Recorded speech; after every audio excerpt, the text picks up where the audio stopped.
2-5 minute wait कर लेते जब तक बाकी है ना स्टूडेंट जो है वो कनेक्ट कर ले।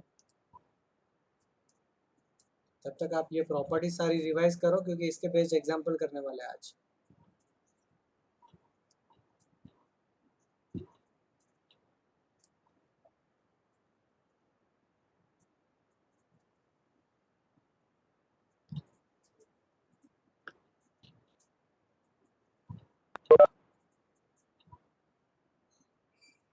हेलो एवरीवन, कृषि का कुछ बोल रहे हो आप? ओके ठीक है।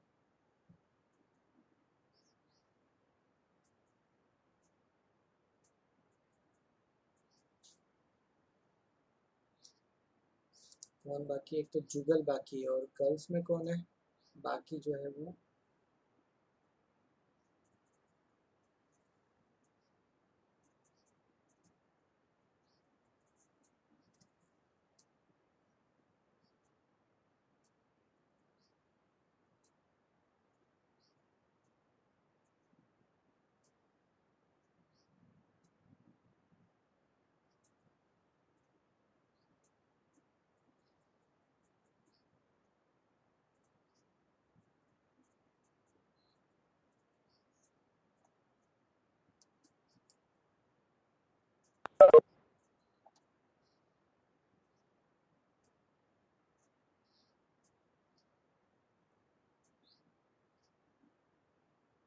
ओके स्टार्ट करते हैं। Sneha can not join because of some reasons. Okay ठीक है, तो अभी सिर्फ एक जुगल बाकी है बेटा।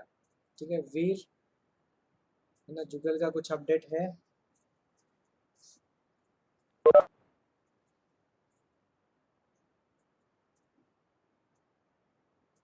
ठीक है कृषि का, चलो स्टार्ट करते हैं।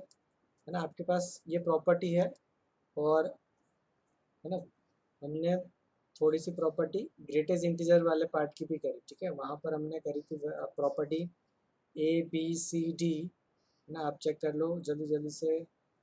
यहाँ पर इक्वल साइन नहीं है, यहाँ पर भी नहीं है, यहाँ पर -1 है। ठीक है, तो ये आपको अभी यूज़ करने वाले हैं सारी प्रॉपर्टी।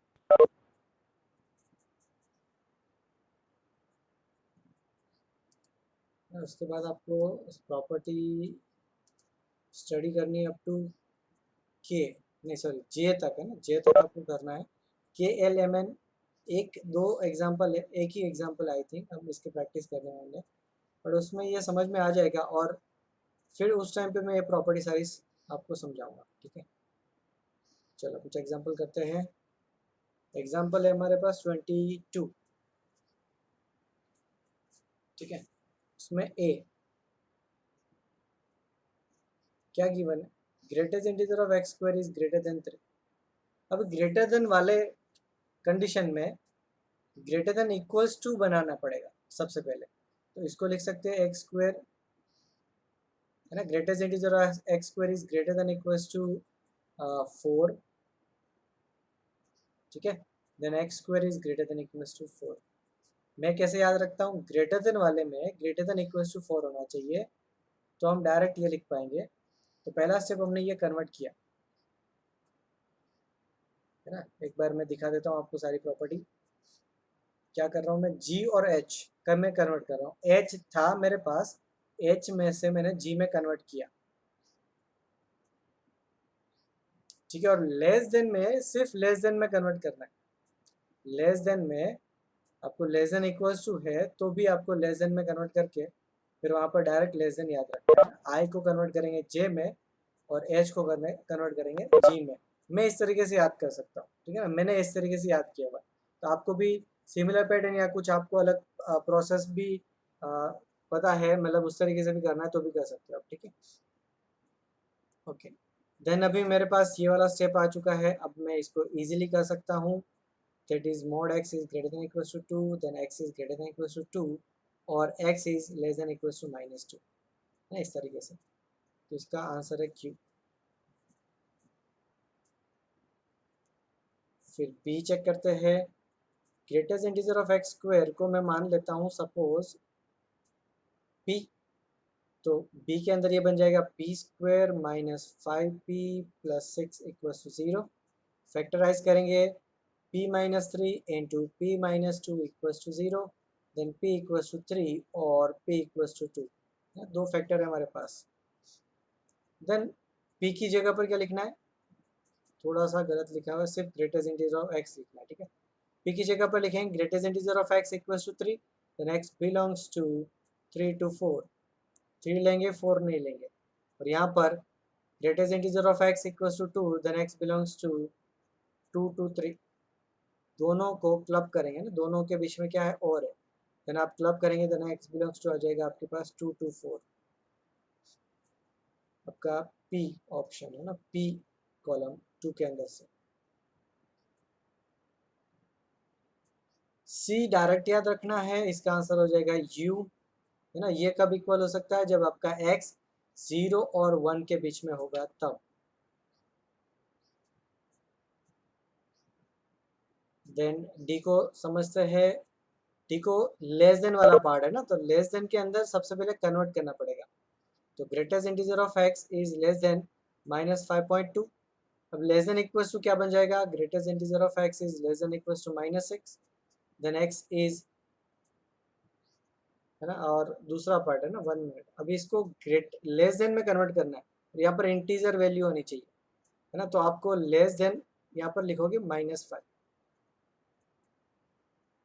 है ना। ये स्टेप आपको ध्यान रखना, चाहो आप ये लिखो चाहे आप ये लिखो, क्योंकि है ना यहाँ से नीचे नीचे आएंगे ना, -5.2 से नीचे और आएंगे जब तक -6 तक, तब तक कोई भी वैल्यू यहाँ पर सेटिस्फाई हो ही नहीं सकती, आप ले ही नहीं सकते। तो -5.2 से नीचे आओ या फिर -5 से नीचे आ जाओ, बात तो सेम ही है ना। उसके बाद नेक्स्ट इंटीजर ही तो इसमें चूज कर सकते हो आप ग्रेटेस्ट इंटीजर में, तो नेक्स्ट मतलब उससे नीचे वाला इंटीजर, तो वो -6 ही आएगा। तो चाहे ये लिखो चाहे ये लिखो, बात तो सेम ही है। बट लेस देन वाले पार्ट में आपको ये ध्यान रखना है, यहाँ से आपका डायरेक्ट आंसर क्या आ जाएगा, x इज लेस देन -5।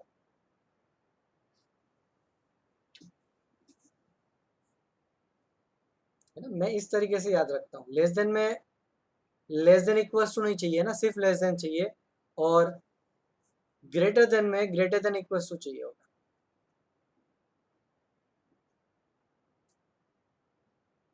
ई को चेक करते हैं। ई के अंदर इतना पता है ना कि ये इंटीजर होता है, और इसका रेंज आपको पता है 0 से 1 तक। तो अब इसमें इंटीजर तो एक ही बचा 0, ठीक है ना, ये भी 0 होना चाहिए, ये भी 0 होना चाहिए, तो आपका आंसर क्या हो जाएगा, 0, है ना। इसका एस बन जाएगा और इसका बन जाएगा आर। अभी आप मेंस लेवल के एग्जाम दे रहे हो, तो बच गया कौन, है ना, एफ के लिए कौन बच गया वो भी आप चेक कर सकते हो, दैट इज टी, वही आपका आंसर है। बट अब यहाँ पर एग्जाम नहीं दे रहे हैं ना, यहाँ पर तो हम सीख रहे हैं, तो इसलिए इसको सॉल्व कर लेते हैं, ठीक है। बट आप एग्जाम में हो तो बाकी कोई बचा ही नहीं, सिर्फ टी ही तो बचा था, तो आपका इसका आंसर हो जाएगा टी, सिंपल, ठीक है। बट इसको हमें यहाँ पर सॉल्व करना है। तो एफ में क्या लिखा हुआ है, signum function, signum of x, ये बनता है -1 when x is less than 0, 0 when x equals to 0, and 1 when x is greater than 0। तो इस पार्ट को लिखते हैं, है ना, 1 plus x is equals to signum of x. तो 3 डिवीजन करेंगे, पहला when x is less than 0, ये लिख लेता ना मैं, इसको स्मॉल है, चलो 1 ही रखते हैं, 1 अच्छा लग रहा है ना। 1 पहला केस क्या उठा है, when x is less than 0, तो ये हमने डोमेन सेट कर दिया x का। तो इसको सिंप्लीफाई करके जो हमारा आंसर आएगा ना, वो लेस देन 0 में आना चाहिए, ठीक है। तो अब इसको लिखते हैं 1 plus x is equal to signum of x, signum of x को लिख सकते हैं -1, तो सिंप्लीफाई करेंगे तो x इक्वल्स टू -2 आ जाएगा। क्या -2 लेस देन 0 में होता है, यस होता है, ये हमारा यहाँ से आंसर है। सेकेंड केस, हम x को ले लेते हैं 0, तो यहाँ पर आ जाएगा 0, ये पार्ट भी 0, देन 1 इज इक्वल टू 0 आ रहा है, जो कि कभी नहीं होता। देन x बिलोंग्स टू आप क्या लिखोगे, 5 लिखोगे, आर नहीं सॉरी 5 लिखोगे, ठीक है। 5 मतलब कुछ भी नहीं मिला, तो सेकेंड केस पूरा का पूरा डिलीट करना पड़ेगा आपको। थर्ड चेक कर लेते हैं, थर्ड केस में मुझे लेना पड़ेगा x is greater than 0, then उसमें क्या आ जाएगा 1 plus x is equal to, यहाँ से ग्रेटर देन 0 के लिए सिग्नम फंक्शन क्या बनता है आपका 1, तो 1 1 कट कर दो, देन x इक्वल्स टू कितना मिल जाएगा 0। क्या x equals to 0 greater than 0 में होता है? नहीं होता। तो यहाँ से भी कोई भी सोल्यूशन नहीं मिला, x बिलोंग्स टू 5।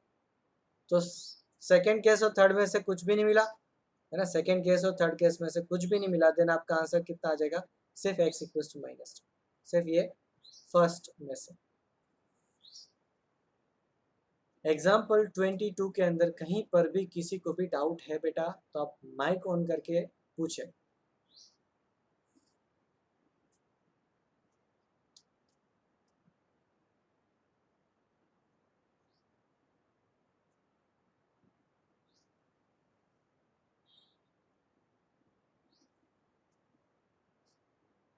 चलो नो डाउट, ओके, लिख लेंगे बाकी सब।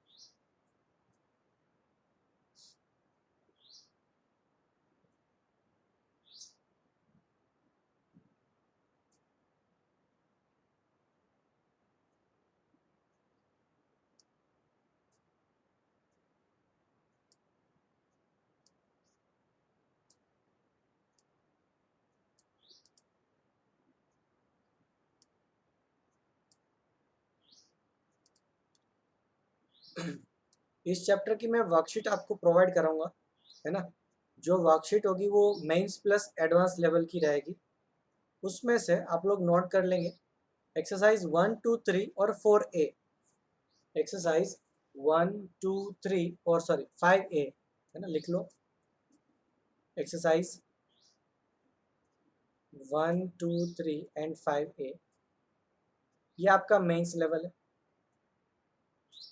है ना। मेंस में इजी लेवल हाई लेवल सब कुछ मिक्स है, इतना कर लोगे तो मेंस में कभी अटकोगे ही नहीं, ठीक है। देन आपके पास बच गया 4A 4B एंड 5B। इस तरीके से आपके पास टोटल 7 एक्सरसाइज होगी। तो ये तीनों एक्सरसाइज जो है वो प्योरली एडवांस है। तो मैं होमवर्क जनरल दूंगा, होमवर्क मैंने पहले एक्सरसाइज 1 से दूंगा, 2 से दूंगा, फिर 3 से दूंगा, फिर 5A से दूंगा, फिर 5B से दूंगा, फिर 4A 4B दे दूंगा साथ में। उत्कर्ष वाले होंगे उनको तो पता है मेरा होमवर्क देने का स्टाइल, बट जो शक्ति में है ना, आयुष और वीर और जुगल, ठीक है, तो वो तीनों बेटा ध्यान रखे, है ना, कि पहले मेरा सीक्वेंस यही रहता है, उसके बाद मैं 5B देता हूँ और फिर इसके बाद 4A 4B देता हूँ, ठीक है। ये ऑप्शनल है, ये सबको कंपलसरी नहीं है, बट ये कंपलसरी है। इतनी एक्सरसाइज कंपलसरी का मतलब ये है कि आपको करनी ही चाहिए। मैं चेक तो वैसे भी नहीं करने वाला हूँ, ठीक है ना। ये कर लोगे, इसके अंदर प्रॉपरली फोकस करोगे, तो फिर आपका मेंस लेवल में कोई भी आपको रोक नहीं पाएगा। कैलकुलस का पार्ट बता रहा हूँ, ठीक है, मैं बाकी वो सब का बात नहीं कर रहा हूँ। फिर कैलकुलस में आप कभी भी कहीं पर भी अटकोगे नहीं, मेंस लेवल की बात है।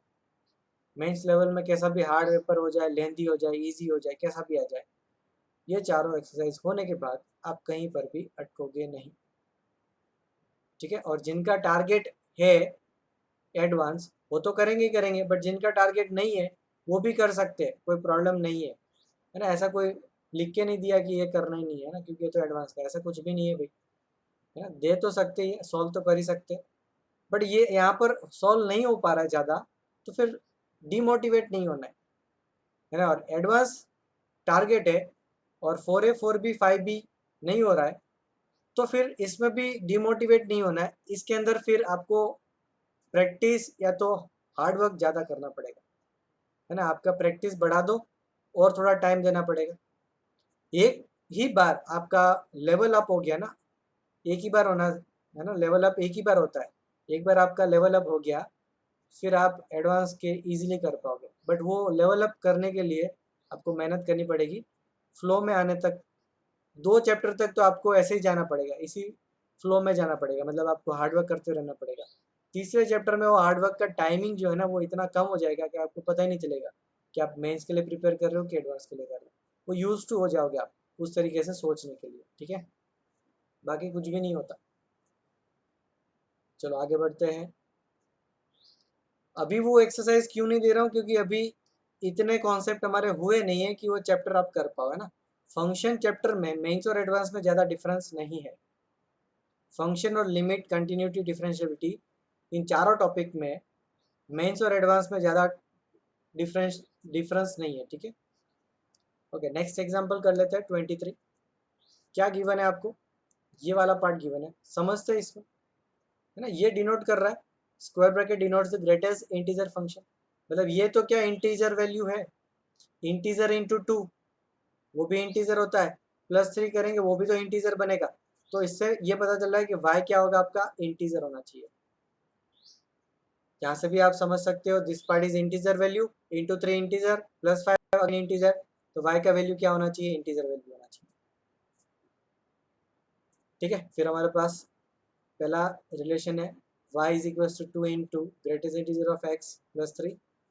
दूसरा मेरे पास है, उसके अंदर मेरे पास एक प्रॉपर्टी है कि greatest integer of x plus minus n होता है, तो आप इसको greatest integer of x plus minus n, n आपका बस इंटीजर होना चाहिए, तो उसको आप बाहर निकाल सकते हो ना, ये प्रॉपर्टी मैं पढ़ा चुका हूँ। तो फिर मैं यहाँ पर क्या करता हूँ, इसको y equal to 3 times greatest integer of x, -2 बाहर निकलेगा, -2 इंटू 3 -6 +5, सिंप्लीफाई कर लेंगे, ये आ जाएगा आपके पास 3 into great G F of x -1। अभी दोनों इक्वेशन में इतना तो पता है ना कि y की वैल्यू इक्वली होनी चाहिए, है ना, तो इन दोनों पार्ट को कंपेयर कर देंगे, तो 2 into greatest integer of x +3 equal to 3 into greatest integer of x -1 इस तरफ, -2x इस तरफ, then 4 is equal to greatest integer of x। अभी मुझे इसको सिंप्लीफाई करने की ज़रूरत नहीं है, क्योंकि मेरे पास जो यहाँ पर फॉर्म है that is G F of x plus y. अभी ये बताया ना y इंटीजर है, तो ये प्रॉपर्टी वापस अप्लाई करेंगे, तो इसको लिख सकते हैं g F of x plus y, ठीक है। तो जी एफ ऑफ एक्स का आपको डायरेक्ट वैल्यू पुट करना है 4, और जी एफ ऑफ एक्स आप यहाँ पर भी पुट कर दोगे, तो 2 इंटू 4 +3 सिंप्लीफाई करेंगे 11 आ जाएगा, तो प्लस वाई की वैल्यू आ जाएगी 11, तो आपका सम कितना है 15। फिर डाउट है तो बीच में भी माइक ऑन करके पूछ सकते हो कहीं पर भी, ठीक है।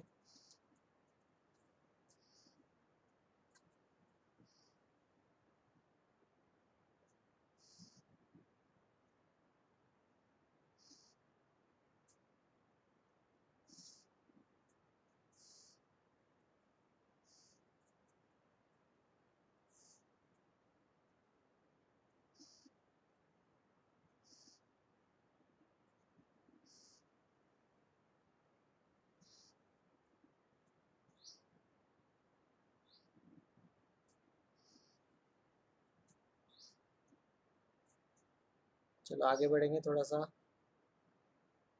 ओके, अब यहाँ पर है ना टाइम आ चुका है, मैं वो प्रॉपर्टीज आपको समझाऊं पहले, ठीक है।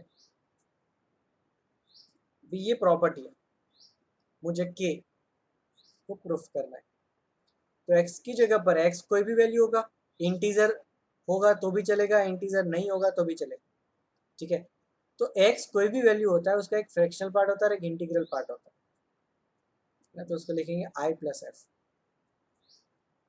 फ्रैक्शनल पार्ट जो होता है वो 0 और 1 के बीच में ही लाई करता है, ये भी हम पढ़ चुके हैं, गलत लिखा हुआ है, 0 और 1 के बीच में लाई करता है,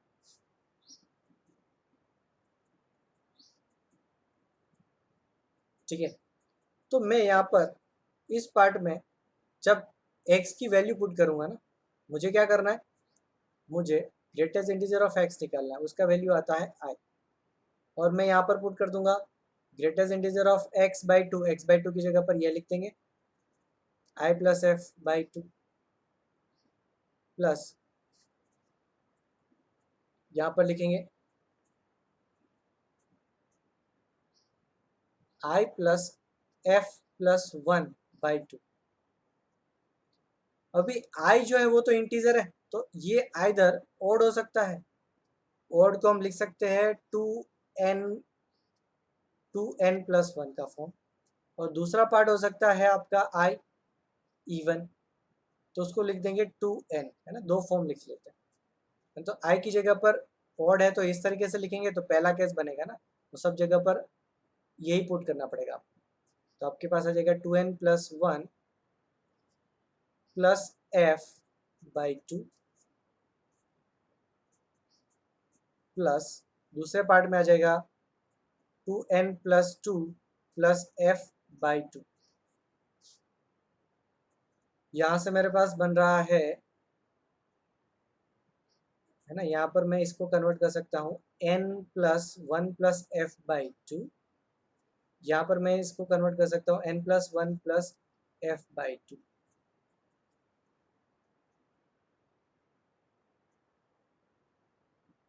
ये पता है ना, ये f प्रॉपर्टी का यूज करके ये इंटीजर वैल्यू है उसको बाहर निकाल सकते हो, तो यहाँ से आ जाएगा ये n बाहर। फिर आपके पास यहाँ पर बचेगा 1 प्लस f/2। फिर यहाँ से आ जाएगा n+1 बाहर, यहाँ पर आ जाएगा f/2। अभी f आपका इस तरीके से है 0 और 1 के बीच में,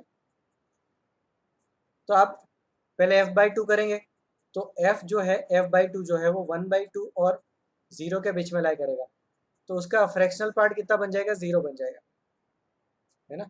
और फिर ये वाला पार्ट कर लेते, तो यहाँ पर +1 कर देंगे सबसे पहले, तो है ना 1 इज लेस देन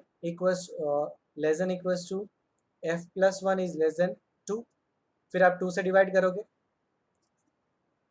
ठीक है, तो यहाँ पर आ जाएगा 1/2 less than two f+1/2 is less than 1। तो भी है ना, ये वैल्यू भी 1 और 1/2 के बीच में लाई कर रहा है, तो इसका ग्रेटेस्ट इंटीजर पार्ट भी कितना आ जाएगा, 0 आ जाएगा। तो ये भी 0 और ये भी 0, तो आपका आंसर कितना है 2n+1। तो अभी हमने लिया क्या था, i को लिया था 2n+1, है ना, i को लिया था 2n+1, तो 2n+1 को वापस आप i लिख सकते हो। आपको i ही वैल्यू चाहिए था वापस, है ना, तो k को मैंने प्रूफ किया है। चाहे कहीं पर भी चले जाओ, इस टाइप का कोई कॉम्प्लिकेटेड प्रूफ आता है तो i प्लस एफ लेके ही आपको काम करना पड़ेगा। i मतलब इंटीग्रल पार्ट प्लस f मतलब फ्रैक्शनल पार्ट। फ्रैक्शनल पार्ट 0 और 1 के बीच में लाई करता है, पहले दोनों स्टेप, है ना, ये जो लिखा हुआ है ये दोनों स्टेप, यही दोनों स्टेप को आपको लेके ही सॉल्व करना पड़ेगा। बाकी का पार्ट जो है ना वो हर एक एग्जाम्पल में थोड़ा थोड़ा चेंज होगा, बट लॉजिक सबके अंदर सेम है, आपको यहीं से स्टार्ट करना, ठीक है। तो अभी मैं और कोई प्रॉपर्टी प्रूफ नहीं करवाऊंगा, सिर्फ के मैंने प्रूफ करा दिया आपको, ठीक है, बाकी की प्रॉपर्टी मैं नहीं प्रूफ कराऊंगा, ये आपको डायरेक्ट लर्न करनी है, ठीक है। के क्या है आपके पास, अगेन मैं क्विक एक बार आपको समझा देता हूँ, है ना, कि यहाँ पर क्या है, x है, तो x/2 प्लस x+1/2, है ना। यहाँ पर इवन टर्म है ना, इवन लेके भी आप कर सकते थे, बट इवन लेके करते तो भी ज़्यादा फर्क नहीं आता, ठीक है, वो सिमिलर तरीके से सिंप्लीफाई होता आपका, ठीक है। बट अब यहाँ पर इतना समझते हैं कि x हो, ग्रेटेस्ट इंटीजर ऑफ x हो, और वो कुछ इस तरीके का पार्ट है ना कि x/2 का greatest integer plus greatest integer of x+1/2 का, तो रिवर्स में आप इसको ये लिख सकते हो, आपको एग्जाम में ये दिया होगा, तो आपको कन्वर्ट करना है इसके अंदर। फिर यहाँ पर आपको यूज़ करना पड़ सकता है कि इसको स्प्लिट करने के लिए आपको यहाँ पर अंदर जो ब्रैकेट है ना इसको दो तरीके से स्प्लिट करना है, और फिर उन दोनों को x प्लस वाई के फॉर्म में लिखेंगे, तो यहाँ पर आ जाएगा g(f(x) प्लस g(f(y), है ना, और दोनों तरफ सेम है, यहाँ पर +0 और +1 इस तरीके से कन्वर्ट किया गया है ना, ज़्यादा कोई डिफरेंस नहीं है, सिंपल तरीके से आप याद रख सकते हो ना, यहाँ पर +0 +1 इस तरीके से। फिर नेक्स्ट है m, उसके अंदर क्या ध्यान रखना है कि आपको ये गिवन होगा, उसको डायरेक्ट लिखेंगे आप m, तब लिख सकते हैं इस टाइप का कोई पैटर्न बनता होगा, तो क्या पैटर्न है, n+1/2, n को इंटीजर ही होगा, n+1/2 plus n+2/4 plus n+4/n, यहाँ पर जो है वो यहाँ पर 2 की पावर 1, 2 की पावर 2, है ना, 2 की पावर सॉरी डबल है, वन पावर नहीं है, डबल है, इंटू टू करना है, इंटू टू करना है, ठीक है। अभी इसमें क्या होगा कि आप आगे बढ़ते जाओगे, तो जब न्यूमरेटर न्यूमरेटर आपका लेस देन डिनोमिनेटर बन जाए, ये बनेगा आगे जाके numerator is less than denominator, तो उस कंडीशन में क्या होगा कि ये जो फ्रैक्शन होगा ना वो उसका GF बन जाएगा 0, तो तब तक आपको जाना पड़ेगा, है ना, वहां तक नहीं है तो कुछ टर्म्स मिसिंग है, तो उसका डायरेक्ट आंसर आप n नहीं लिख पाओगे। अभी एग्जांपल करेंगे ना, तो एम और एन का थोड़ा थोड़ा आइडिया लग जाएगा ना। ये दोनों अभी यूज नहीं करने वाले, इन दोनों का यूज हो रहा है नेक्स्ट एग्जांपल में। फिर आपके पास नेक्स्ट क्या है, लास्ट प्रॉपर्टी है, यहाँ पर है g F of x plus 1/n plus 2/n plus dot dot dot n minus 1/n। 0/n से स्टार्ट किया था ना, 0/n से स्टार्ट किया था, ध्यान से देखेंगे, 0/n से स्टार्ट किया था, 0 1 2 अप टू n-1 तक गए। तो 0 से स्टार्ट किया और कहाँ तक गए, n-1 तक गए।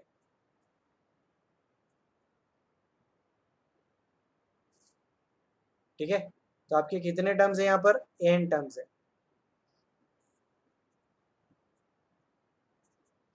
इसका ध्यान रखना है। और लास्ट टर्म कौन सा होगा, जो डिनोमिनेटर है उससे एक कम, मतलब ये लेस देन 1 आना चाहिए, है ना। n लोगे तो इक्वल्स टू 1 बन जाएगा, तो लेस देन 1 तक चले जाना है। 0 से लेके 1 तक, x प्लस 0 से लेके थोड़ा थोड़ा पार्ट बढ़ रहा है, कहाँ तक जा रहा है, 1 तक। एग्जैक्टली 1 नहीं आ रहा है। इस टाइप का कोई आपके पास सम आ रहा है, उसको डायरेक्ट लिख सकते हो nx, greatest integer of nx। n मतलब ये वाला पार्ट, x मतलब जो सब में कॉमन है ना। n अभी ध्यान रखेंगे सब लोग, n ध्यान रख लो, इसी का यूज करेंगे फिलहाल तो अभी। ठीक है, मैं समझाता हूँ आपको कैसे यूज करना है ना। प्रॉपर्टी समझ लो अच्छे से, n कितने टर्म्स है वो भी समझना है, n टर्म्स है आपके पास ना, याद कर लेना है इसको। प्रूफ करना है तो बताया प्रोसेस ना, धीरे धीरे प्रोसेस इन सब में थोड़ा थोड़ा बढ़ते जाएगा, फायदा कुछ नहीं है, याद तो डायरेक्ट इन्हीं को रखना पड़ेगा। प्रोसेस बता चुका है ना मैं, ऐसा भी नहीं है कि प्रोसेस भी नहीं बताया, पर प्रोसेस करके प्रूफ में करवाता तो टाइम वेस्ट है, क्योंकि प्रूफ का यूज नहीं है। एक अच्छे से समझ में आ गया तो सब में वही करना है आपको। ठीक है, चलो देन नेक्स्ट एग्जांपल को करते हैं। यहाँ पर आपके पास कुछ इस तरीके से है कि 1/2 प्लस 0/1000 है ना, 0/1000, फिर 1/2 प्लस 1/1000, 1/2 प्लस 2/2000, अप टू कहाँ तक जाना है, मैं इसको लिख लेता हूँ। 1/2 प्लस 0/1000 का GIF प्लस 1/2 प्लस 1/1000 का GIF plus dot dot dot, कहाँ तक जाना है, डिनोमिनेटर से एक कम, n-1 तक जाना है। तो 1/2 प्लस 999 अपॉन 1000, इसका वैल्यू आप डायरेक्ट लिख सकते हो। यहाँ पर x कितना है, 1/2 है, और n कितना है, 1000 है ना। तो इसका डायरेक्ट वैल्यू होता है n इंटू एक्स। तो n कितना है आपके पास, 1000 इंटू 1/2, ये कितना मिल जाएगा आपको, 500। देखो पूरा सीरीज नहीं हुआ है, पूरा नहीं हुआ है ना, बीच में कहीं हम अटक गए, कहाँ तक अटक गए, यहाँ तक। फिर उसके बाद कौन सा टर्म आ जाएगा, 1/2 plus 1000 by 1000 plus 1/2 plus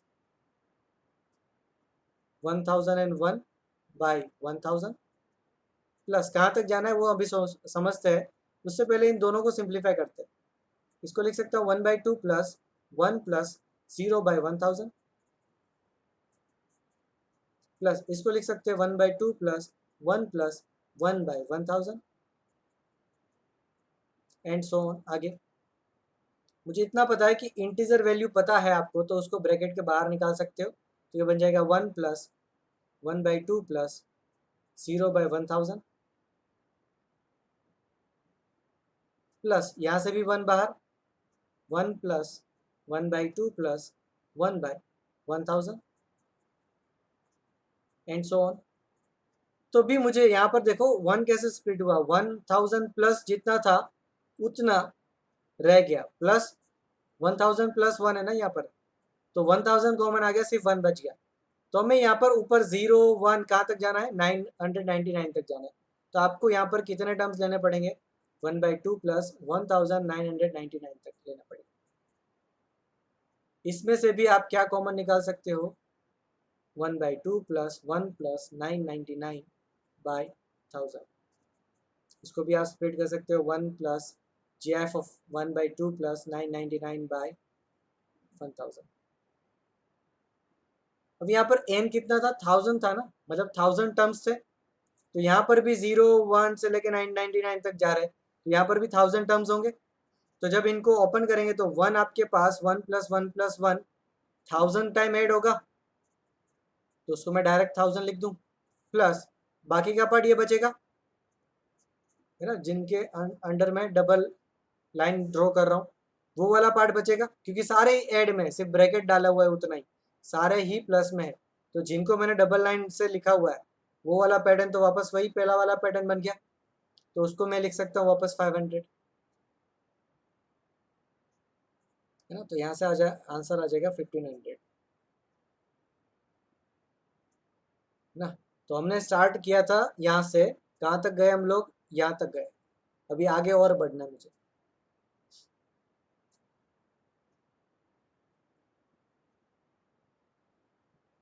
then आगे क्या करने वाले हैं हम लोग, वो भी देख लेते हैं।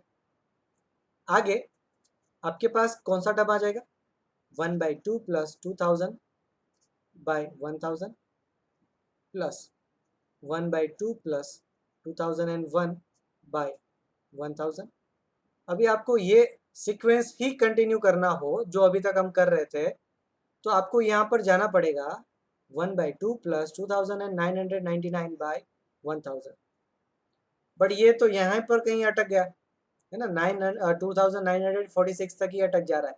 तो बाकी के टर्म्स हमने क्या कर दिए, ऐड कर दिए, तो उन्हीं को हम सब्ट्रैक्ट कर देंगे। तो कहाँ से सब्ट्रैक्ट करना है आपको, 1/2 + 2947 पहला टर्म होगा, वहाँ से लेके मुझे सब्ट्रैक्ट करना पड़ेगा 1/2 प्लस, है ना, कहाँ तक लास्ट लिया, 2999/1000। इतना पार्ट मुझे इसी के अंदर से सब्ट्रैक्ट कर देना पड़ेगा। तो अभी मेरा सीक्वेंस यहीं तक बच गया ना, मैंने इतना ही ऐड किया था, इसके बाद के टर्म्स ऐड किए थे वही मैंने सब्ट्रैक्ट कर दिए, तो मेरे पास आंसर तो उतना का उतना ही आएगा। तो बस मुझे इसको सॉल्व करना है। इसमें हो क्या रहा है, इसको लिख सकते हो आप 2 + 0/1000, फिर इसको लिख सकते हो आप 2 + 1/1000। तो यहाँ पर जैसे 1 1 कॉमन निकला था, वैसे यहाँ पर 2 2 कॉमन निकलेगा। तो यहाँ तक जो आपके पास है उसमें 2 2 सब में से कॉमन निकलेगा, और साथ में जो ब्रैकेट में बचेगा वो वाला पार्ट इस तरीके से बचेगा, है ना, 2 + दिस 2 + दिस 2 + दिस, है ना, क्या बचेगा, 2 + GIF of 1/2 + 0/1000 plus 2 + 1/2 + 1/1000 GIF of 1/2 + 1/2000 and so on. कहाँ तक जाएगा ये, 2 + GIF of 1/2 + 999/1000 माइनस ये वाला पार्ट बाद में हम करेंगे, ठीक है, फिलहाल इतने पार्ट को सिंप्लीफाई करते हैं। तो 2 2 2 ऐसा कितनी बार हो रहा है, 1000 टाइम्स हो रहा है, तो 2000 आ जाएगा प्लस 500, ठीक है। अब मुझे इतने पार्ट को सिंप्लीफाई करना है, क्योंकि बाकी का पार्ट पूरा सिंप्लीफाई हो चुका है ना। अब मुझे इतने पार्ट को सिंप्लीफाई करना है, तो इसको समझते हैं ना, ये कितनी वैल्यू हो रही है और ये कितनी वैल्यू हो रही है ना, 3 से कम हो रही है 3 से ज़्यादा हो रही है, उसको चेक करना है। तो ये अप्रोक्स आ रहा है 0.5, ये अप्रोक्स आ रहा है 2.9, अप्रोक्स 2.947 भी बोल सकते हैं ना डायरेक्ट। तो अब इनको ऐड करोगे तो ये आ जाएगा आपके पास 3.447, है ना, 3 से ज़्यादा हो रहा है, चेक करो।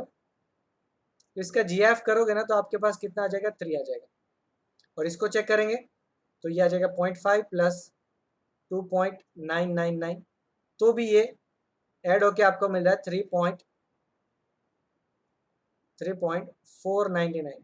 इसका GF करोगे तो भी आपका आंसर कितना आ जाएगा, 3। बस आपको ये चेक करना है यहाँ पर कितने टर्म्स है आपके पास, है ना, वो कैलकुलेट कर सकते हो आप सब लोग, है ना, मैं डायरेक्ट लिख रहा हूँ, जैसे 47 48 49 50, है ना, ये 4 टर्म्स आ गई, और 49 पीछे है क्योंकि 99 तक जा रहा है, तो 4 4 + 49 दैट इज 53। तो यहाँ पर आ जाएगा आपके पास 3 × 53, क्योंकि सब में 3 आ रहा है और 53 टर्म्स है, ठीक है। तो इस तरीके से वो 3 × 53 आ जाएगा। तो अभी आप सब इसको ऐड सब्ट्रैक्ट कर ही सकते हो, है ना। किन किन को ऐड सब्ट्रैक्ट करना है मुझे, तो यहाँ पर वैल्यू है 500, फिर 1500, फिर इसको लिख सकते हैं 2500 और माइनस दिस, ठीक है। लिख देते हैं यहाँ पर 5 + 500 + 1500 2000, 4500 माइनस इसको लिख देंगे 159, है ना।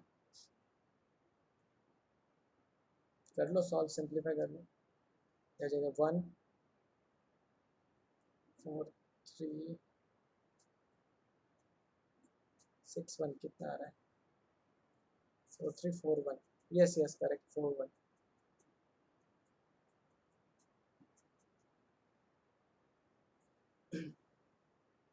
चलो, किसी को भी डाउट है बेटा माइक ऑन करके पूछ सकते हैं।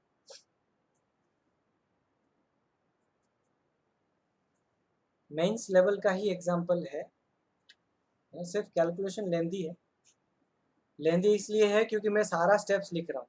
मैं खुद सॉल्व करता ना तो मैं इतने स्टेप्स नहीं लिखता, मतलब मुझे समझ में आ गया है क्या करना है, तो ये सारी चीज़ें लिखनी थोड़ी पड़ेगी। मैं यहाँ तक, है ना, जो भी आंसर होगा वो सारा दिमाग में हो जाएगा। बहुत ईजी एग्जाम्पल है, बहुत ही ईजी एग्जाम्पल है।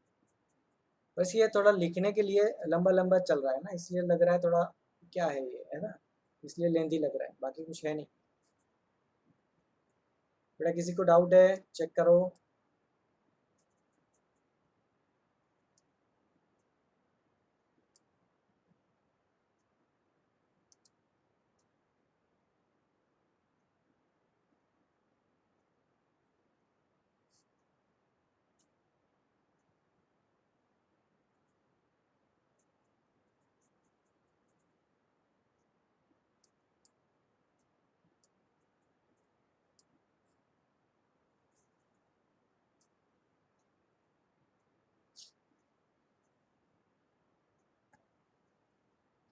चलो आगे बढ़ रहा हूँ मैं। जिनका बाकी है बेटा स्क्रीनशॉट ले सकते हो, ठीक है ना। कभी भी कहीं पर भी मैं इसलिए बोलता हूँ पहले कि भाई आगे बढ़ रहे हैं, ताकि आपका लिखना बाकी है तो आप स्क्रीनशॉट ले सकते हो। मोबाइल में है तो ईजी है, लैपटॉप में है तो भी आप सीख लो कैसे होता है स्क्रीनशॉट लेना, काफ़ी ईजी होता है। विद इन सेकेंड्स आप ले सकते हो स्क्रीनशॉट। साथ में लिख पाओ वो सबसे बेटर ऑप्शन है, ठीक है, क्योंकि आपको पूरा समझ में आ जाएगा। हर एक स्टेप आप खुद लिखोगे तो आप रीड कर करके लिखते हो, है ना, तो वो दिमाग में भी जाता है।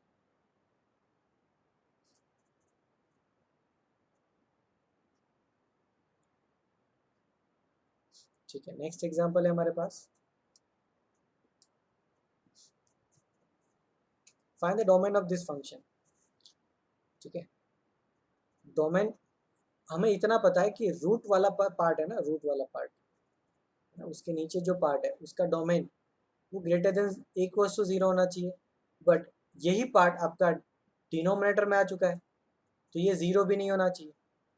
रूट के अंदर क्या होना चाहिए, greater than equals to 0 and 1/√x होगा, इसलिए x इज ग्रेटर देन 0, है ना।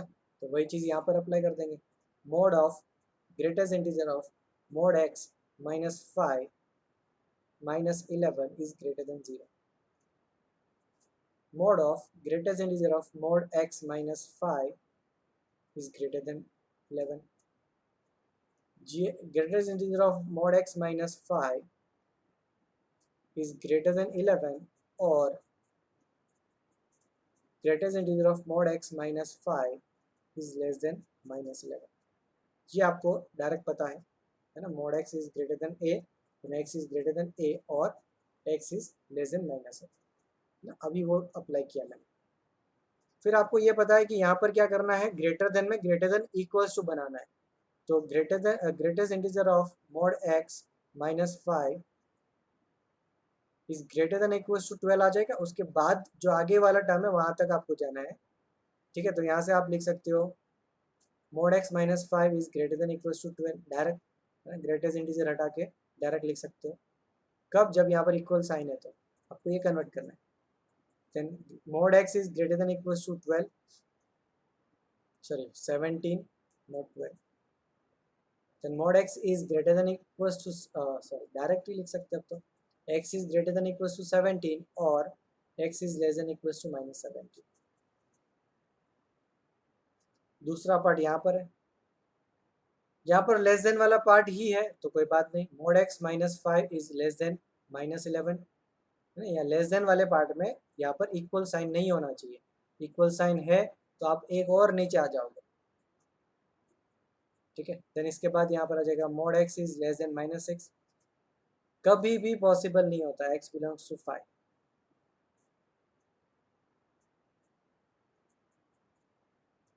Positive is less than negative, ऐसे पॉसिबल ही नहीं है ना, this is positive, positive is less than negative कभी नहीं होता, इसलिए x बिलोंग्स टू 5, तो आपके पास यही आपका आंसर है।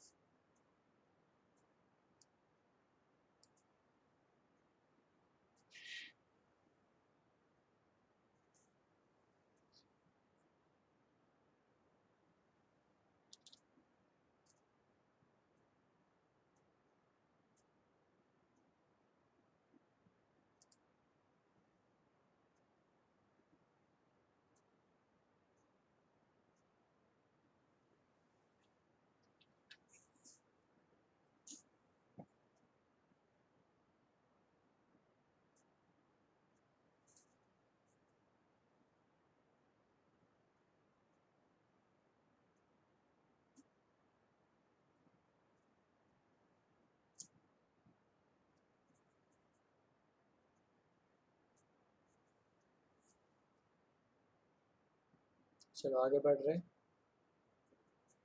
नेक्स्ट एग्जांपल है आपके पास, find the range of this function, सीखेंगे है ना, ये एडवांस तक पहुंच रहा है। Fractional part of x is equal to x minus greatest integer of x, ये आप लिख सकते हैं। तो फिर मैं यहाँ पर और यहाँ पर f ऑफ x को कन्वर्ट कर सकता हूँ fractional part of x upon 1 minus fractional part of x। अभी आपको करना क्या, रेंज ऑफ दिस फंक्शन चाहिए, रेंज मतलब मैं मान रहा हूँ इसका रेंज है y, तो मैं y का ही वैल्यू, y का ही रेंज फाइंड कर दूँ। तो भी आपने फंक्शन चैप्टर में जो बोर्ड लेवल का टॉपिक है उसमें इनवर्स निकालने के लिए जो प्रोसेस करते हो वही प्रोसेस यहाँ पर करना है ना, कि यहाँ पर क्या करेंगे, हम फ्रैक्शनल पार्ट ऑफ x की value in terms of y represent कर देंगे।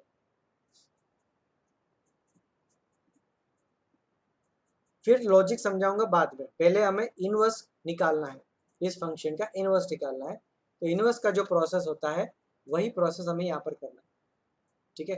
तो क्या कर सकते हैं, fractional part of x is equal to y minus y into fractional part of x, इसको इस तरफ ले जाएंगे, fractional part of x plus y into fractional part of x equals to y, fractional part of x common 1 plus y is equals to y, then fractional part of x is equals to y upon 1 plus Y.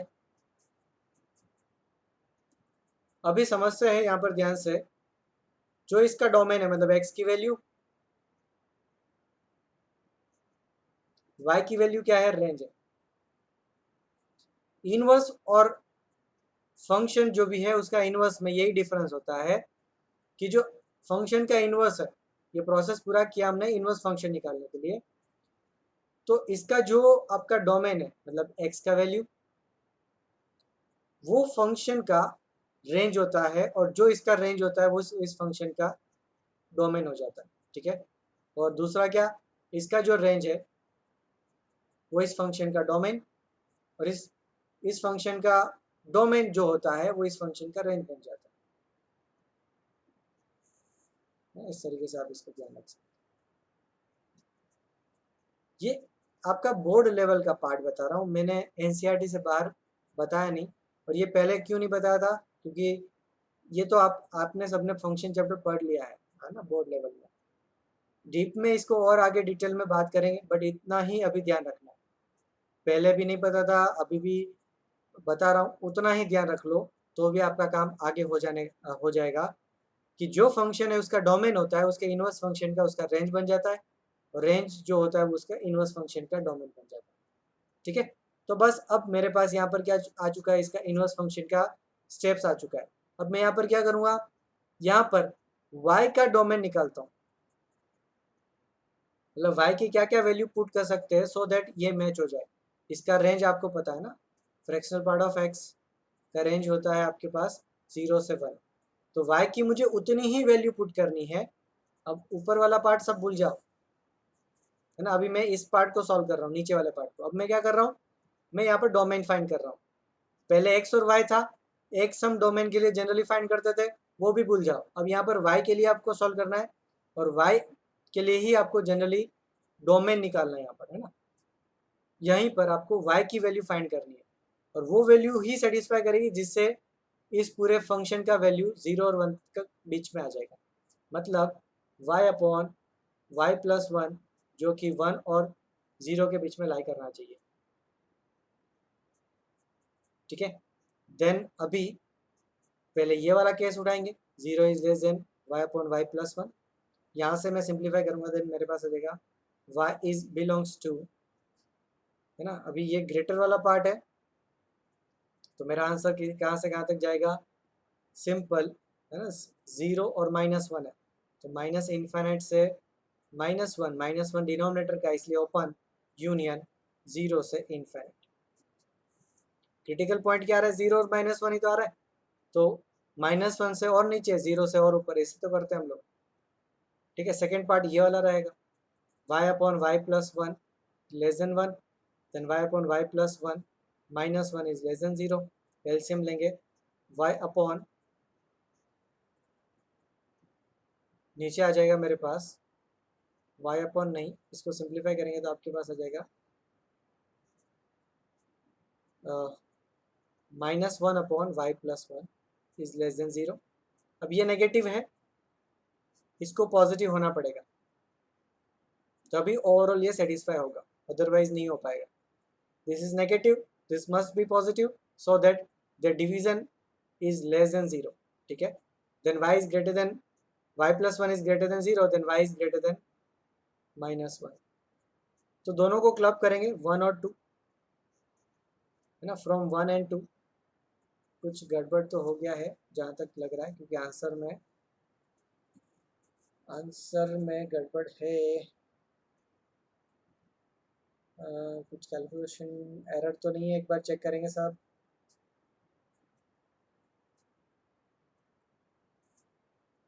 Y Y, ये answer है ना, 0 और 1/2 के बीच में लाई करना चाहिए।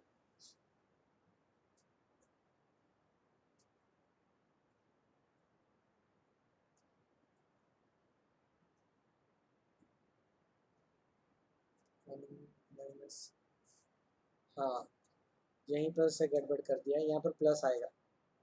Correction में लिख रहा हूँ, सब लोग चेंज कर देंगे। यहाँ पर आ जाएगा प्लस, यहाँ पर आ जाएगा प्लस,